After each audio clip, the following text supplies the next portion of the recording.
अस्सलाम वालेकुम, welcome to another video. This is me Aksar Nasar जो या आप देख रहे हैं एएनजी डिस्कशन, जिसमें बात करेंगे आज हम केस नंबर 9 ड्रामे के बारे में।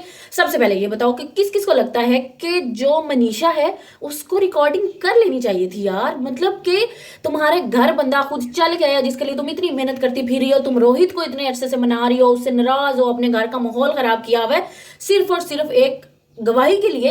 वो बंदा तुम्हारे सामने आके खुद अपने मुंह से कन्फेस कर रहा है तो तुम उसको रिकॉर्ड करो, उसकी वीडियो बनाओ। और इवन बाजी तुम्हारे घर में कैमरास भी लगे होंगे, उसकी रिकॉर्डिंग जो है वो निकाल के तो जाके जैसे सबको दिखा दो। और यहाँ से फिर इन्होंने जाहिर अब केस को आगे खींचना है, क्योंकि जब अली गया था कामरान के घर तो ठीक है, बात समझ आती है, अंडरस्टूड कि वो उसकी लोकेशन पे गया था, उसको समझ नहीं आई, वो तो अपना काम करने ही गया था, वो दिखाने गया था, डिस्कशन करने गया था, तो उसके जेहन में इस तरह की कोई चीज थी नहीं, तो वो फौरन इस तरह का कोई एक्शन कर नहीं पाया। हालांकि उसको भी चाहिए था, वो तो उसका तो मेन पर्पज ये था कि वो इस केस की तह तक जानना चाहता था। मतलब इसके लिए वो खुद ही कह रहा था मैं शवाहिद ढूंढ रहा हूँ। तो जो सबसे बड़ा था तुम्हारे पास एविडेंस, वो तुम्हारे सामने खड़ा होकर बातें कर रहा था और तुमने उसको रिकॉर्ड नहीं किया। और फिर तुम हार उस बीबी के पीछे, और इंस्पेक्टर शफीक क्या कर रहा है उसके पीछे तुम्हारी पूरी नजर थी। जो एक्चुअली था कल्प्रिट वो तुम्हारे सामने खड़ा होकर कह रहा है कि भाई मैंने ये किया है, तो तुमने रिकॉर्ड क्यों नहीं किया। चलो अली ने नहीं किया, ठीक है, बात समझ आ गई कि उसके घर था तो चलो इस वजह से नहीं किया होगा। और वैसे भी अली को अब उन्होंने ड्रामे से निकालना था, क्योंकि वो जाते हुए कह के गया सैर को इसको नहीं छोड़ना, इससे बदला जरूर लेना। वो शायद अपनी जॉब जो है वो गंवाने ही आया था, और उसके बाद जो है उसको ड्रामे से भी निकाल दिया। उसके बाद जो रोहित है ना, उसकी अब वो मिसाल वो बनी हुई है जो अंडा देने वाली मुर्गी की होती है, कि वैसे तो वो सबको इग्नोर कर रहा है लेकिन एक्चुअली तो उसको भी पता है कि मेन जो इंपॉर्टेंस है इस ड्रामे में वो रोहित की ही है।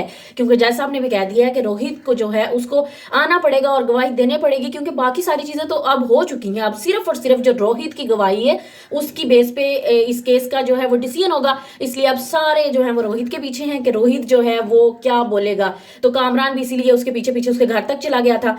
तो वैसे तो जो कामरान की असलियत है ना, वो रोहित और किरण से लेके उनके घर की जो मुलाजमा फरजाना है उस तक हर बंदे को पता चल चुकी है। लेकिन जज साहब तक ये बात पहुंचाने के लिए ड्रामे वालों को शहजाद रॉय, नासिर, जिब्रान नासिर और जो फैसल है उनको बुलाना पड़ा, उनको इनवाइट करना पड़ा ड्रामे में। और उनकी जो है सपोर्ट के बगैर ये जो है इसकी रोहित की गवाही वो जज साहब तक नहीं पहुंच सकती थी। तो इस वजह से अब इनको भी इन्वॉल्व किया गया है ड्रामे के अंदर। और इसके साथ साथ जो बुहारी साहब हैं, बल्कि कहना चाहिए बी से बुहारी साहब की बी से बुखलाहट अब बिल्कुल साफ नजर आ रही है। लेकिन यहां पे मैं बात करना चाहूंगी सहरबाजी की, जो कि खुद तुली हुई है अपना केस हारने पे। वो किस तरह से कि जब कोर्ट के अंदर कामरान को बीनिश ने फंसा लिया था, वो उससे कर रही थी इन्वेस्टिगेशन, उससे जो क्वेश्चंस कर रही थी, तो वहां पे इसको बोलने की क्या जरूरत थी, इसको हाइपर होने की क्या जरूरत थी। वहां पे ये हाइपर हुई, इसने जानबूझ के वहां पे खुद बोली, और हालांकि अलाउ नहीं होता तो इसने वहां पे अपने लिए एक नेगेटिव पॉइंट जो है वो अपने हिस्से में डाला। उसके बाद अब जो डीजी है या आईजी जो भी है, इंस्पेक्टर शफीक का सीनियर, वो खुद कह रहा है कि बाजी आओ मेरे से बात करो, मैं चाहता हूं कि हम इस पर डिस्कशन करें, मैं इसकी खुद इन्वेस्टिगेशन कराऊंगा।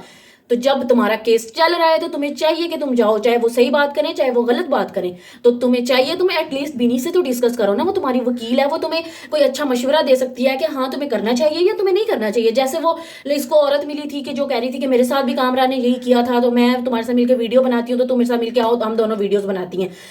तो इसने कहा हाँ हाँ मुझे इस पर बहुत यकीन है, मुझे इसका पता है, उसने मुझे खुद बताया है, उसने मुझे मैसेज किया है, और ये फुल हो गई। हालांकि बिनिश तब भी कह रही थी कि नो, मनीषा ने इसको कहा हाँ ठीक है मैं तुम्हारा साथ देती हूँ, अगर वो मानती है तो हम वीडियो बना के अपलोड कर देते हैं।